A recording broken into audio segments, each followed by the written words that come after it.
As somebody who loves audio and video production and is kind of obsessed with cameras and microphones, but also works in a relatively small space, sometimes that obsession with gear and the physical limitations don't always go together. So let's get things rolling by rolling in my camera rig and telling you what it's all about. That was very smooth. This has been my main camera setup for the past couple of years at this point, really with just a couple of exceptions. And so I wanted to kind of run down this because since it's not something that I just kind of slapped together to be like, hey, check out this thing that I'll never use again. It's something that I've used for years and tried to refine until it's more than fine for my use case. I would kind of get questions because it looks sort of weird when it pops up on screen and people are like, what the heck is that thing? I'm gonna tell you what the heck that thing is. Now, even though I have been kind of like refining and fine-tuning things over the past couple of years, this has been the essential setup for about 2.5 years, the main components. The biggest additions recently are the Elgato Prompter, which has been here for about 6 months. And then about a year ago, I switched out a tripod for this rolling stand, which I'll talk about. I have a whole video all about that, but that's an outstanding stand. So I think the easiest way to tell you about this is to break it all down and then put it together piece by piece so I can show you the hows and the whys specifically, and you might find some stuff that you can incorporate into your workflow and your own setup. A couple things to remember though that are important are that this is what works for me and my needs in my specific environment. So just this exact thing, if I just like dropped it to you, it might not work for your needs in your environment. So it's always important to kind of, just cherry pick the best ideas that work for you. There are some things on here that I would say are essential, and I would recommend you get like this exact version of something. There are other things that you can replace lots of different stuff. Like I'm using the FX3 as my main camera. You don't have to use a $3,800 camera as your main camera. You could build a rig like this around a phone or a less expensive camera or whatever it might be. So there are things that you can kind of swap out for what works best for you. And there are other things where I'm like, no, for sure, get this. And I'll explain those along the way. So that means I need to take this all apart so we can put it back together. So when all is said and done, the main part I'm left with is this right here, which is the Impact Low Boy. And oh boy, is this awesome. This has been great instead of a tripod because it's got 3 wheels, and instead of having 3 legs that come down and sort of take up more space, it's only got the one center column. It's basically like a C-stand on wheels. But as the name implies, the name Low Boy, it doesn't go that high. This is as high as this boy gets. I do have an Impact rolling stand over here for my main key light, which goes a lot taller and is really kind of like a C-stand. The Low Boy is significantly lower, but the reason I like this one for my camera is because it does go low enough to film me at a sitting position. If you're filming someone who's standing most of the time, a regular rolling stand would be great, but the Low Boy is really good because that stand is too high even at its lowest thing. If I'm sitting down, the camera's like up looking down at me, whereas this one can go low enough to film me sitting, keeping in mind that by the time I add on like some adapters and the tripod, even at its lowest setting, it's still a little bit higher. So this has just been the most versatile for me if you want to do sitting and standing shots. Now, a really cool thing about this stand, especially if you just want to use it for lights or something else, is that it has a built-in light pin right here, which is super neat, and it can come out and go horizontally, or you can keep it vertical, and then you just sort of tighten this down. And what I wanted to do was basically just put a tripod adapter on here, but the problem being, I don't know if you can kind of tell, this isn't perfectly straight. It looks really straight in this video. It's not perfectly straight. When you put a camera on here, it's a little wonky.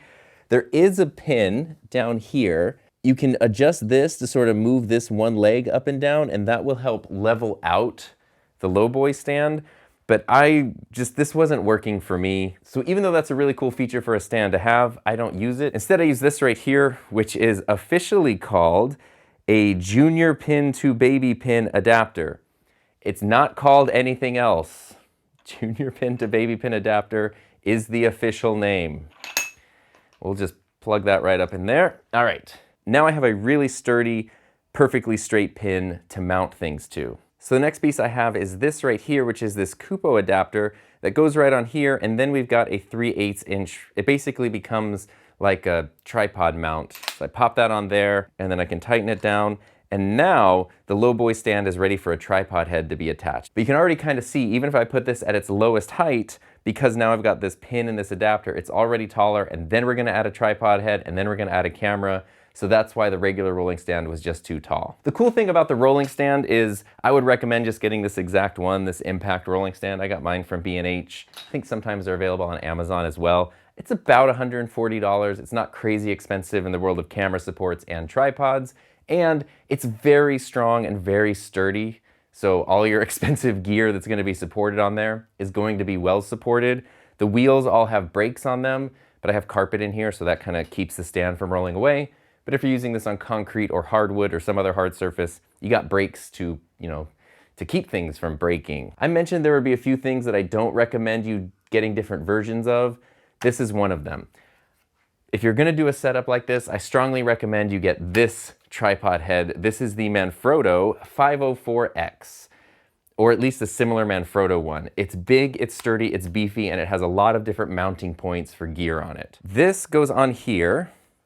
And now we've got the basic stand ready for a camera to be attached. Even if this seems like overkill for whatever camera you're using, the fact that you can then add things like prompters and monitors and whatever to it, this is strong enough to support all of that. And it uses a standard Manfrotto plate. So if you have other Manfrotto tripods or things, you can easily just switch your camera from one to the next if you want to use different setups. Right now, the only thing I've added to the tripod head is just something I didn't want to take out because it's in there really firmly, is this iFootage quick release nubbin. But what's really great about these is that they have locating pins, and this tripod right here just happens to have a hole that has locating pins on it. So that means I'm not just screwing this in to attach something to, but these two pins on the side stop it from unscrewing and loosening even when weight is pushed on it. So now at this point, I can just add my camera, which, like I said, it goes in really easy to this tripod head. And even when everything else is built around the camera, a really cool thing is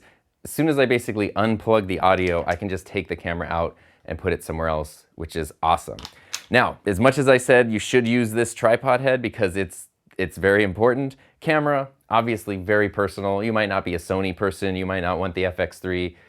Whatever your camera is, there's a way to attach it to this tripod. I am using the FX3, which has been my main camera for a couple of years. I love the FX3, and there's a couple things I've added to this just to make it a little more functional for me. So I am using the 24 f1.4 G Master lens, which is a great lens in terms of image quality, but I have had issues with the reliability of the focus motors working. So great lens, frustrating lens for how expensive it is.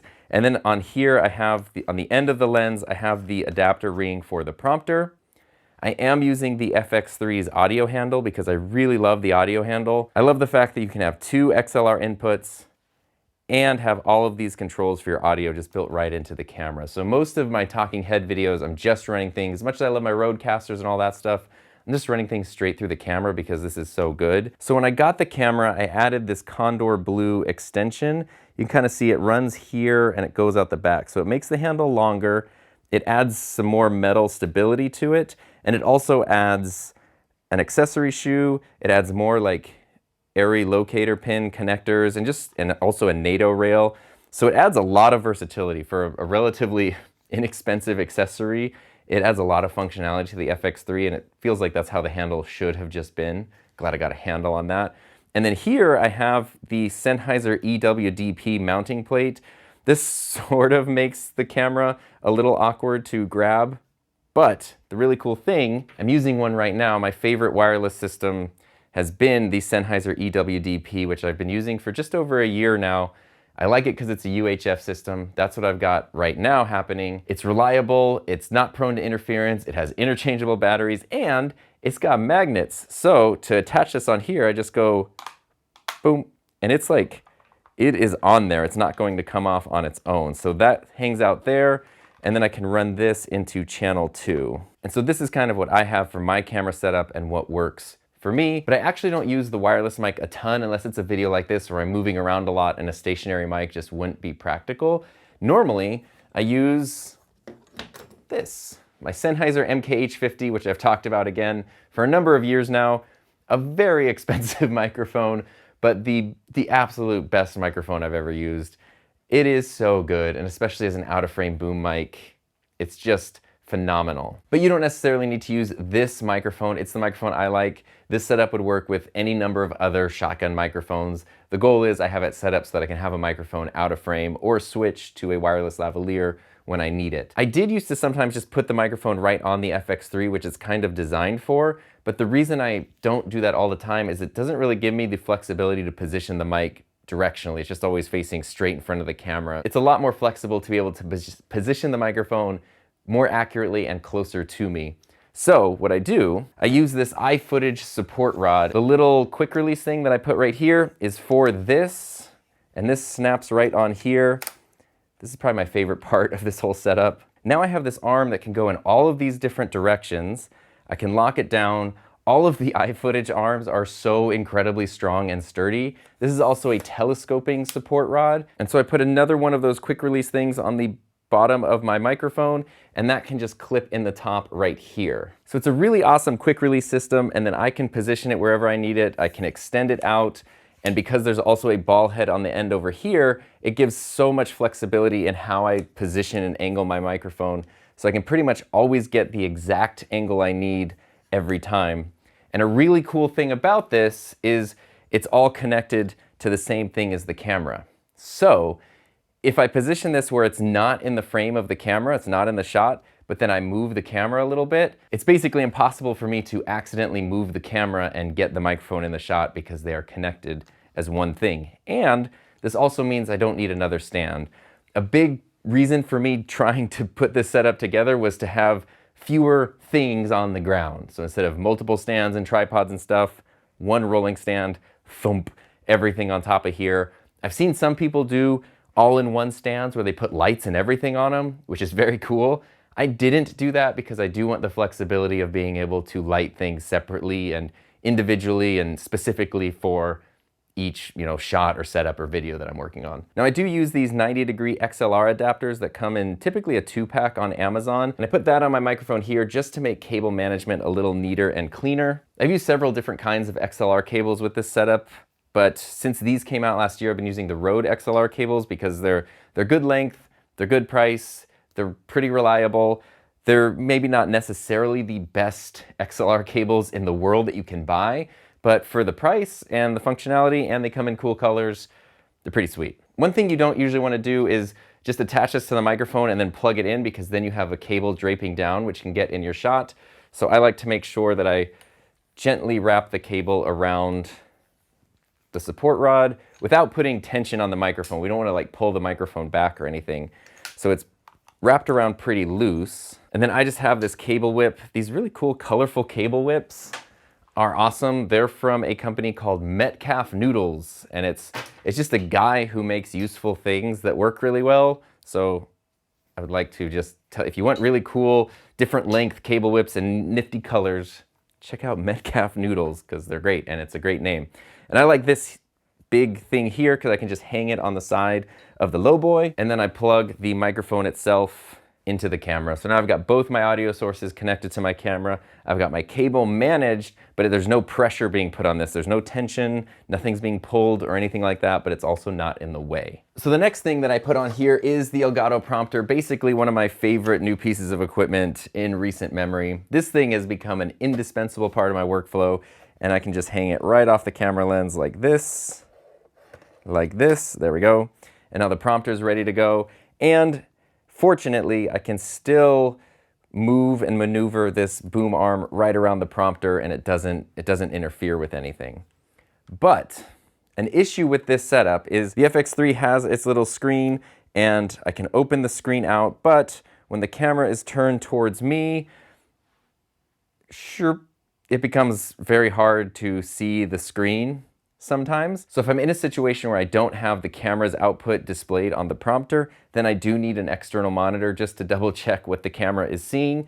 And that's where I'm using another iFootage. This is an iFootage spider crab arm. And this tripod has two connectors on the back that are for the handles. It comes with a big handle so you can, maneuver it, but I don't have those on there. So instead, I just attach this spider crab arm to it. And I try to keep the knobs facing forward, so if I'm in front of the camera, it's easy for me to reach over and adjust things. And then I can take my little monitor, attach that there, and run it into the camera. I've had this monitor for years and years. I don't think they make it anymore. It's from a company called Elvid, and it was kind of defective out of the box, so it works okay, but I kind of wouldn't really recommend it. But it can be powered off of Sony NPF batteries, which is nice, and it has an HDMI input.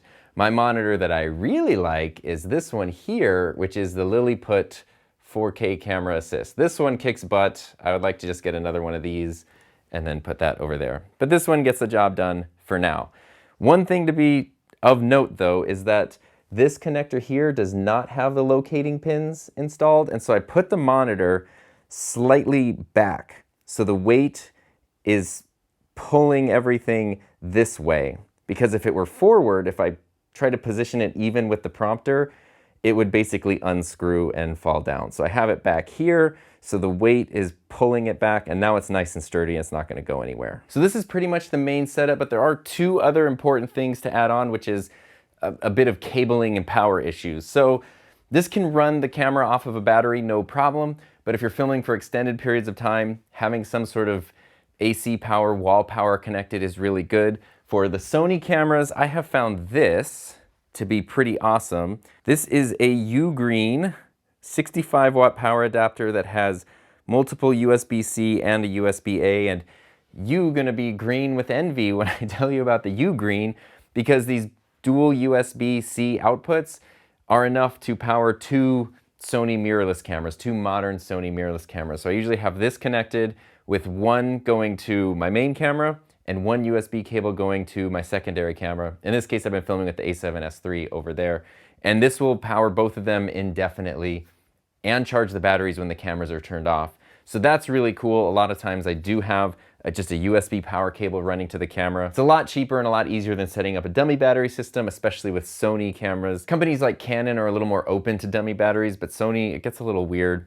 I have found USB to be great as long as it works. And the next thing is the prompter. I need to be able to actually power the prompter. And if I'm working in a situation where the prompter is not near a computer, because I just recently redid my whole studio, so if I have the camera like over here facing me, but the computer is over there, I need a long cable to run the prompter from the computer.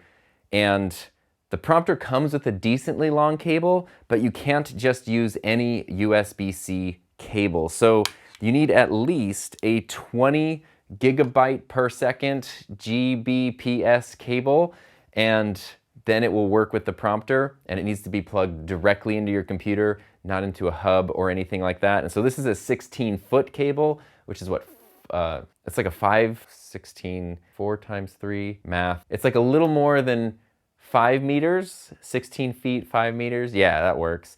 And this works pretty well. I think this is as long as you can get a high-speed cable like this currently. I might be wrong. I would love to have like a 25-foot cable or something, but for now, 16 feet is as long as I've been able to find to go from the camera to the prompter, and then I can run the prompter from a more remote location than just being right next to the computer. And so that's pretty much that. If I'm not using the prompter, I can just take it off. Like I mentioned, a really cool thing is once this is all set up, if I need to use this camera to film something else or to do B-roll, I can just unplug the monitor, unplug the shotgun microphone, slide off the prompter, and then the camera just pops right out and I can take it and go, and snaps right back in super easily. As I said at the beginning of this video, this is what works for me, and this is what I've sort of Frankensteined and refined together over the past, 2.5 years.